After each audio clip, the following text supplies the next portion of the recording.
Why Adam didn't die the day he ate from the tree, God forbid.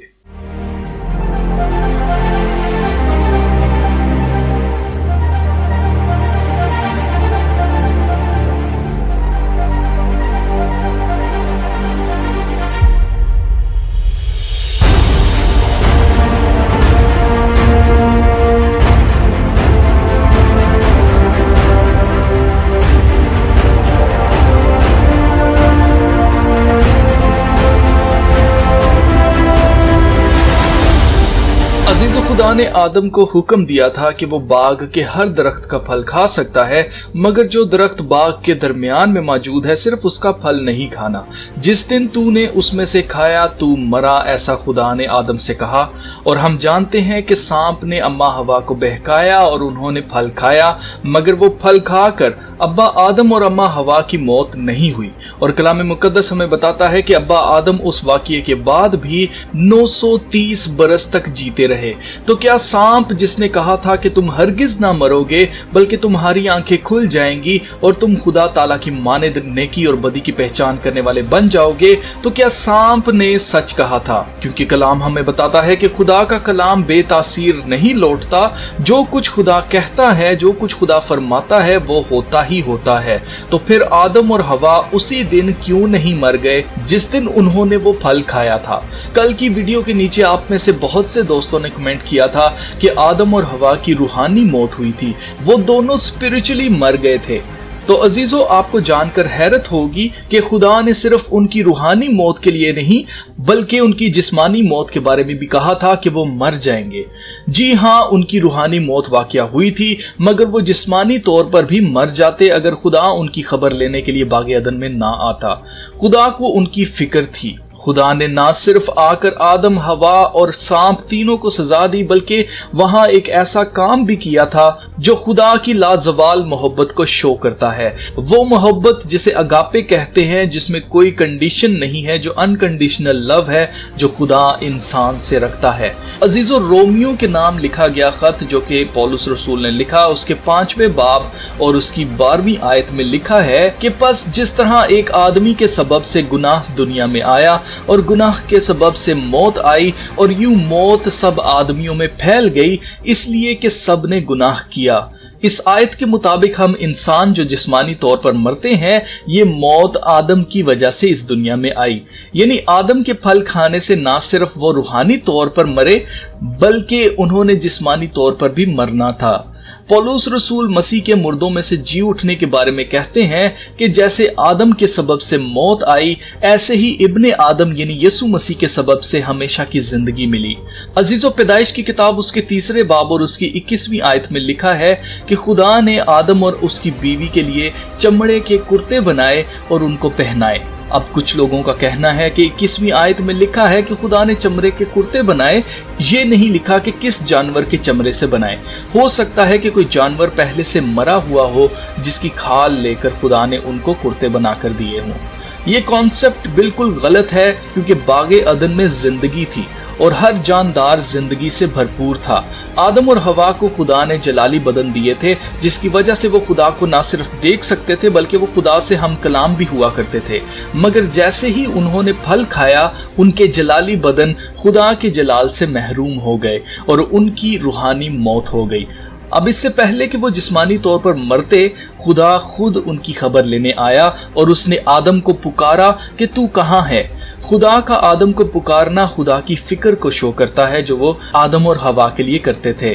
गो के खुदा जानता था कि वो कहाँ छुपे हुए हैं, मगर फिर भी खुदा ने उसे आवाज दी।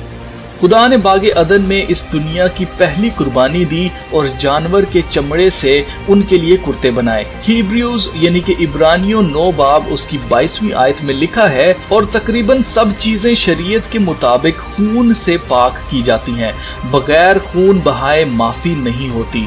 खुदा ने बागे अदन में आदम और हवा के लिए कुर्बानी दी ताकि वो मर न जाएं, क्योंकि गुनाह की मजदूरी मौत है।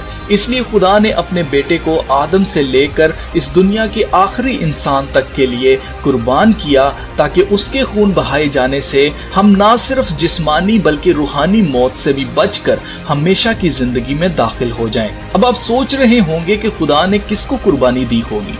तो अजीजों, खुदा ही ने तारीकी और रोशनी बनाई है, खुदा ही ने मौत और जिंदगी बनाई है। मौत के लिए जिस फरिश्ते को बनाया है उसको कुछ फंक्शंस दिए हैं, जैसे सूरज अपने आप ही रोज नेकों और बदों दोनों पर चमकता है, इसी तरह हर एक चीज का खुदा ने फंक्शन बनाया है, हर एक चीज का एक इंतजाम बनाया है, उसके मुताबिक वो चीज काम करती है। और जहां तक मुझे समझ आई है, ये चीजें जो मौत से लिंक करती हैं, जो फरिश्ते मौत से लिंक करते हैं, ये खून मांगती हैं, क्योंकि खून में जान होती है, खून में जिंदगी होती है। यही वजह है कि खुदा ने जब इसराइल को मिस्र से निकाला तो खुदा ने उनसे कहा कि अपने अपने लिए एक एक बर्रा लें और उसे ज़िबाह करें और उसका खून अपनी अपनी चौखटों पर लगाएं, ताकि जब मौत का फरिश्ता गुजरे तो वो उनको नुकसान ना पहुंचाए। और हमने देखा कि ऐसा ही हुआ।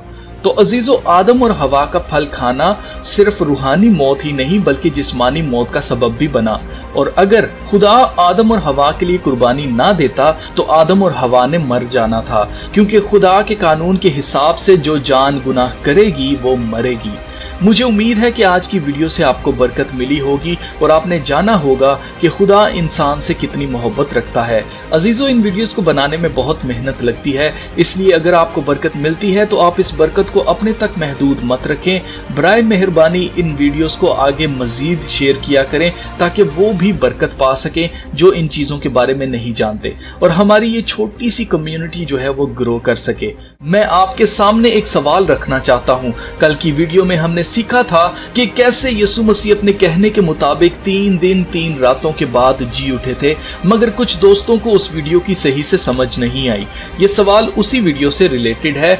मरकज यानी गॉस्पेल ऑफ मार्क के मुताबिक मरियम मगदलिनी और मरियम सलोमी और याकूब की माँ सबत गुजर जाने के बाद मसाला जात लेने के लिए बाजार में जाती हैं, जबकि लूका यानी गॉस्पेल ऑफ लूक में लिखा है कि औरतों ने मसाला जात सबत से पहले खरीदे और सबत वाले दिन उन्होंने आराम किया। अब यहाँ एक कॉन्ट्रडिक्शन आ रही है कि क्या औरतों ने मसाला जात सबत से पहले खरीदे थे या सबत के बाद। तो मेरा सवाल यह है कि आपके ख्याल में उन्होंने सबत से पहले मसाला जात खरीदे थे या सबत के बाद। तो अजीजों, बिल्कुल क्लियर है, मैंने आपको पहले ही बताया है, जो कि पिछली वीडियो में मैं आपको बता चुका हूं कि मरकज का जो हवाला है वो हमें कुछ और बता रहा है और जो लूका का हवाला है वो हमें कुछ और बता रहा है।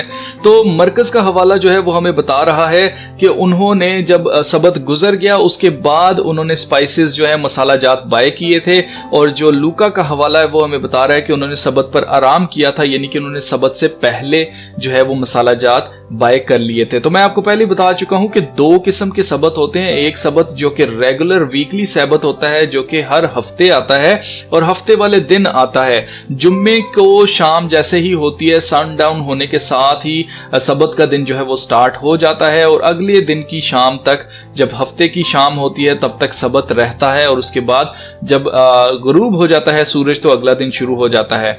दूसरा सबत जो कि कलाम मुकद्दस में लिखा है वो है बड़ा सबत, जिसको मजमा का दिन भी कहा जाता है। इसको ये 7 ऐसे सबत हैं जो कि बाइबल के अंदर लिखे गए हैं कि इस दिन जो है वो मजमा का दिन होगा, यहूदियों का इकट्ठा होना बहुत जरूरी है। इसके अलावा यहूदियों का इस सबत को पाक मानना भी बहुत जरूरी है। और ये जो बड़ा सबत है इसके बारे में यूहन्ना की इंजील में हमें पता चलता है, वहां पर एक स्पेसिफिक पूरी एक आयत है जिसमें लिखा है कि जो सबत था वो हाई डे था। हाई डे था यानी कि वो एक बड़ा सबत था। तो बड़ा सबत बेसिकली वो दिन था कि जो यीशु मसीह के जिस दिन मसलूब किया गया, उस दिन जिस दिन उनको सन डाउन होने से पहले जब दफनाया गया है, तो जो अगला दिन था वो बड़ा सबत था।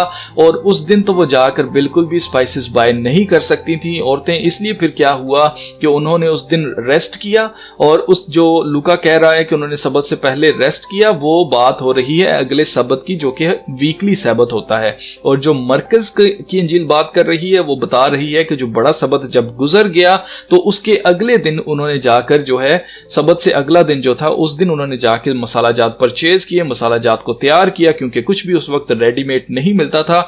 और अगला जो दिन था वो फिर से सबत था जो कि वीकली सबत था, और उस दिन उन्होंने आराम किया। और उससे अगले दिन जो है पू फटने से पहले ही, दिन निकलने से पहले ही, जब रात ही थी, जब अंधेरा ही था, उस वक्त मरियम मगदलिनी जो है वो भाग कर जाती हैं यीशु मसीह की कब्र पर उनको देखने के लिए, उनको मसाला जात लगाने के लिए। लेकिन वहां पर होता यह है कि यीशु मसीह जो